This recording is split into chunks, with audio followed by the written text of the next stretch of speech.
Welcome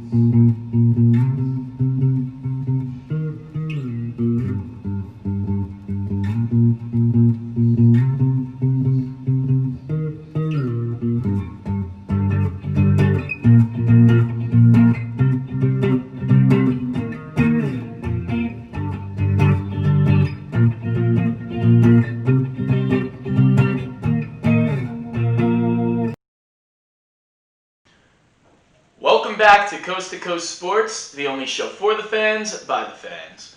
I'm Michael Fiumefreddo, and if you haven't followed us already, go check out our Instagram. The thing's right there. I'll put the profile page up on the screen right now. Yep, at C2C Sports MF.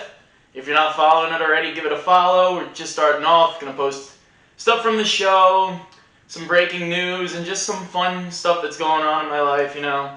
We're going to have some fun with it. But we got the conference championships coming up this weekend. It is Thursday, but you're seeing this on Friday. Some big news breaking in the NFL world. Philip Rivers retired over the week. He played 17 seasons, mostly with the San Diego and Los Angeles Chargers, and then finished off his year with a playoff berth in the Indianapolis Colts this season.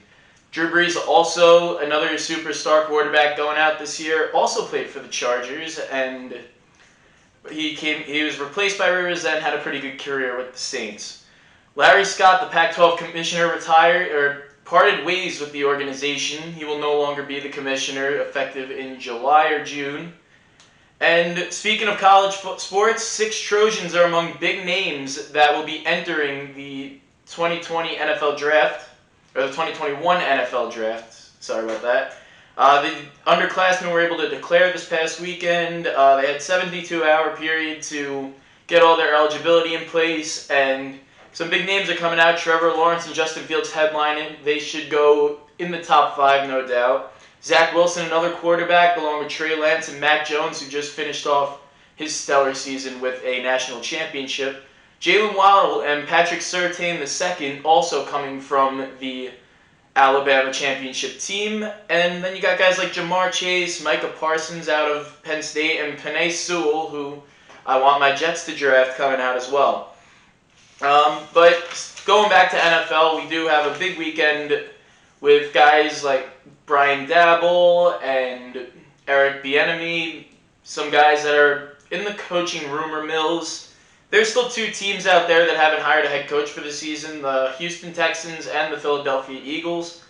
But of the 6 vacancies, I got 2 right. So, that's pretty good, I think. But my New York Jets got Robert Saleh. We'll talk a little bit about him today. And the Jaguars, the other big one, Urban Meyer, coming out of the college football landscape, won a couple national championships there. He'll be coaching in Jacksonville this season. Other news, Arthur Smith was the other one I got right. He's going over to the Atlanta Falcons from Tennessee. Brandon Staley, the Rams defensive coordinator, will now go into the same stadium, I guess, to coach the LA Chargers. He'll have Justin Herbert there, as well as some other good guys. And the Lions, with a surprise hire, New Orleans tight end coach Dan Campbell will be their head coach. But let's go back to Robert Saleh for a second. He's the first Muslim coach in NFL history. And he'll be taking over a New York Jets team that went 2-14 this year, along with Mike LaFleur, Matt LaFleur's brother, who will be the offensive coordinator. And I'm going to be honest, at first look, I really didn't know what to think about this one. He's the defensive guy. Our offense was pretty bad last year. We did end up firing Greg Williams earlier on in the year, but the defense didn't look that bad. It was just more like the offense couldn't stay on the field, so the defense really took a lot of the heat. But then you realize the Jets really went with a culture change in this one. You had guys like Adam Gase who didn't have a control over the locker room. They weren't energetic. They didn't impress at press conferences. But then he was also supposed to be an offensive guru who had one of the worst offenses in the league the past 2 years. But Robert Saleh should be a good pick. A lot of people in the organization really love him. The San Francisco 49ers players have come out and said great things about him as well. So I do think the Jets will really like him. And Mike LaFleur should be a solid offensive coordinator as well. But the biggest question, speaking of that offense, is going to be the quarterback position. And the Jets really have three options, so we're going to do a little door number one, door number two, door number three. And behind door number one, you have the guy that's already there, Sam Darnold. Now, Sam Darnold, he's had two head coaches. He's had 3 years in the league. It seems like he's regressed when he started off as one of the youngest players in the league at the time and is now become one of the guys that many teams are looking to get a fresh start with. I don't know. He's only going to be like a second-round pick, apparently, in terms of draft value, even though he went number 3 a few years back. But I do have to say, Mike LaFleur and Robert Saleh have come out and said great things about Sam Darnold, including this one. There's an initial glimpse into Saleh's mindset, or maybe it's a smokescreen. Via Rich Cimini of ESPN.com, Saleh and incoming offensive coordinator Mike LaFleur believe, after watching a lot of Sam Darnold tape, that the quarterback has untapped potential. So this is basically saying that the Jets really like what they have in Sam Darnold. They see a lot of stuff that Adam Gase maybe went wrong with him. And I don't know, you look at a guy like Ryan Tannehill out in Tennessee who moved on from Adam Gase in Miami, went to the Titans team, was the backup at first, came in, and now he's had 2 playoff berths in 2 years. So do you see a little bit of deja vu? I don't know, because behind door number 2 is a very intriguing option, and that's Deshaun Watson. Now, we talked about him earlier. We talked about him on Monday's show. He isn't really he's not my guy that I would pick if I were the Jets, but he's still a top 10 quarterback. The only problem is he would cost a boatload of picks. And I saw this tweet earlier today. It was 3 first-round picks, including 2 this year, for Deshaun Watson. Darnold would maybe net them like a second and maybe a 5th as well. But the big report about Deshaun Watson, though, is that he really wanted to work with Robert Saleh. And the Texans, and this is one of the reasons why he wanted out so bad, is because they basically ignored him. If you look at this right now, it said Deshaun Watson requested that they meet with Robert Saleh as well as Eric Bieniemy, and they refused to. So he wants out of Houston. The Jets are the first team on everyone's mindset of that can make a move for him. They have the capital. They have the new team. They want a fresh start. I think they make the call, but I'd see what the Texans want to offer first, and then it's a coaching decision whether or not LaFleur and Robert Saleh want to make the move. And then behind door number 3, you have Justin Fields. And this would imply, with the number 2 overall pick, the Jets make a move for the quarterback out of Ohio State. He's probably the biggest question mark on this list. A lot of mixed reviews about him coming into this draft process. He had a great game against Clemson, impressed in the national championship as well. I think if the Jets don't want to draft him, that he's definitely available for a move, or a team like the Falcons or the Lions or some of those other guys in the top 10 of the draft that want to move up and maybe steal a quarterback from somebody later on in the draft. But this all comes down to, especially with the Watson and the Justin Fields pick, if Robert Saleh wants to value the quarterback position over the rest of the team. And obviously the quarterback's one of the most important positions on the team. You need a guy that's going to lead the team, lead the locker room. Is it Sam Darnold's job to do, and they just bring in a bunch of weapons to help him out? Like Penei Sewell, maybe a wide receiver later on. I talked about Jalen Waddle could be available in the second, or with the second Jets pick, which is around the 23rd. And maybe bring guys like Allen Robinson over free agency, maybe a running back as well. So we'll just have to wait and see what they do. There's still a while before the draft happens. But again, they really shouldn't have to worry about who his quarterback will be is Urban Meyer. And the reason being, he's coaching Jacksonville. They have the first overall pick, and they're going to select Trevor Lawrence out of Clemson. Now, this is a match made in heaven.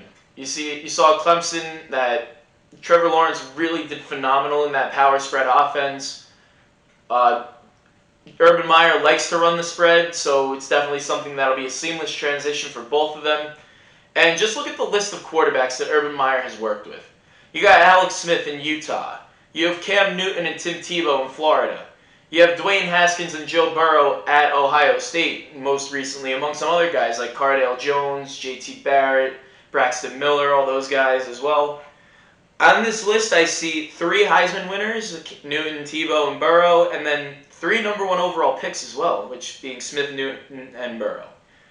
So I look at this, and that's a pretty good list. He knows how to develop the quarterbacks. A lot of these guys were pretty much no-names coming into this. Tim Tebow ended up winning a Heisman as the backup to Cam Newton eventually, and Joe Burrow obviously transferred to LSU, but got a lot of coaching from Urban Meyer.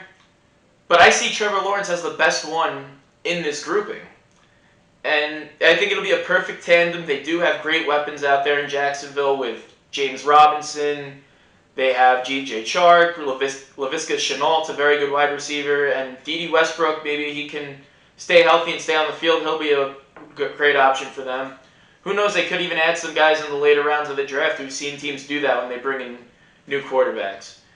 The only thing I'm worried about with Urban Meyer is his experience in the NFL, which he has none. So, is it going to be a seamless transition, so to say? We don't really know. We just have to wait and see what he does. But I think Urban Meyer is a phenomenal coach, one of the best in college football history. I think he'll do just fine if he's got Trevor Lawrence at the quarterback position.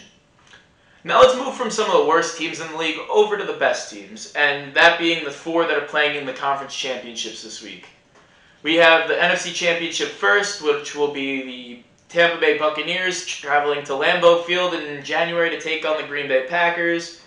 And then later on, the Buffalo Bills will visit the Kansas City Chiefs.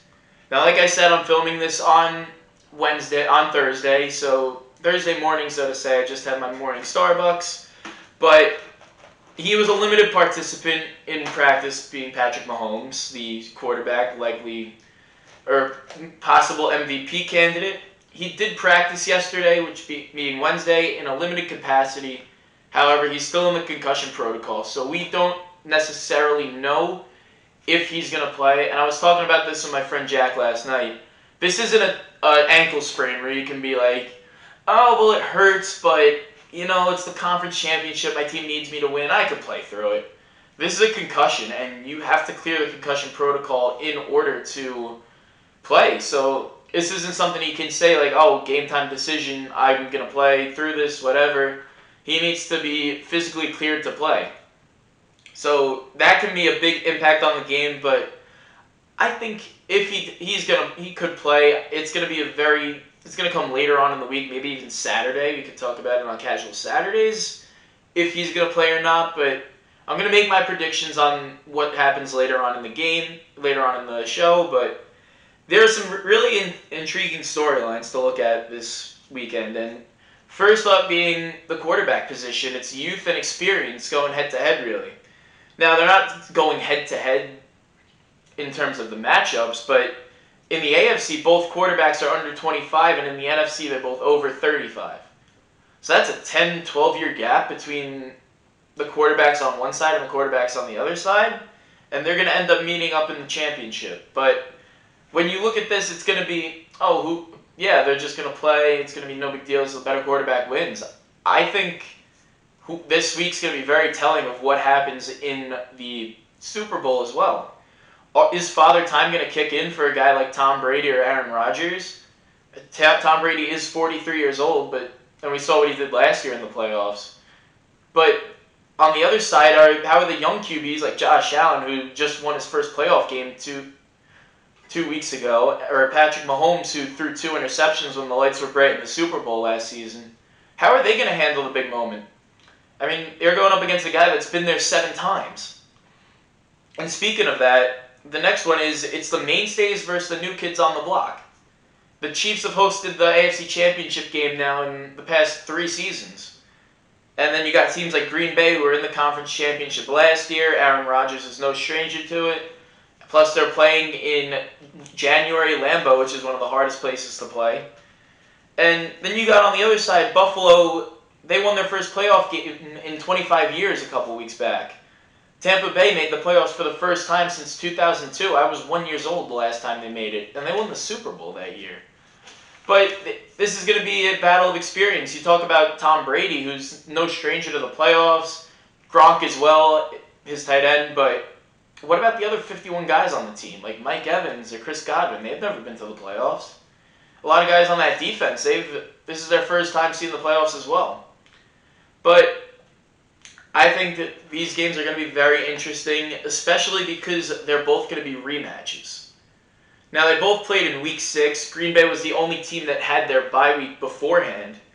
And Tampa Bay kind of crushed them in that matchup 38-10, as well as Kansas City took down Buffalo 26-17. So how these teams adjust, I think they're much different teams than they were back then. I think the only team that's really gotten a little bit worse from that is Tampa Bay, and that was one of their biggest games of the year, their best. So looking at these, I think it's not going to... A lot of times you can tell how a team does against another team looking at how they played earlier on in this season. I think we see completely different outcomes this time around. And with that said, I think it's time for me to wrap up. I do have class in 20 minutes, but I do have to get ready for class, so I'm going to keep this one short and sweet.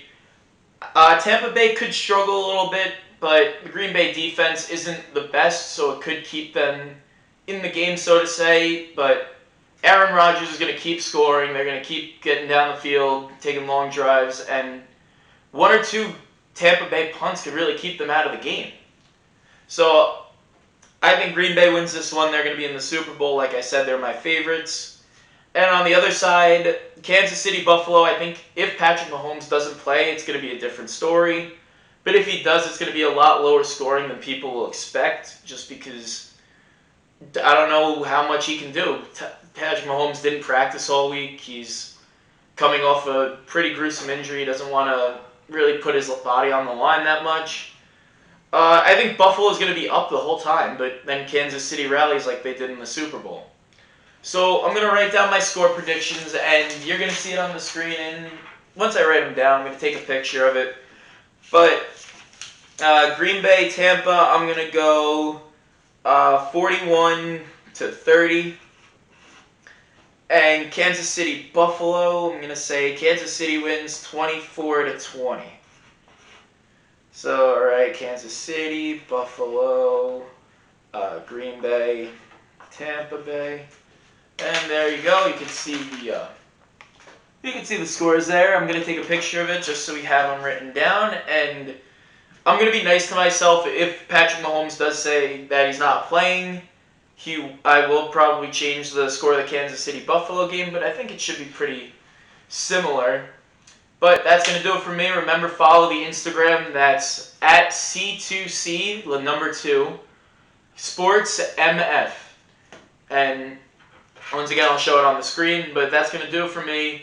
Have a great weekend, everybody. Signing off once again, I'm Michael Fiumefreddo. You're watching Coast to Coast Sports, the only show for the fans, by the fans.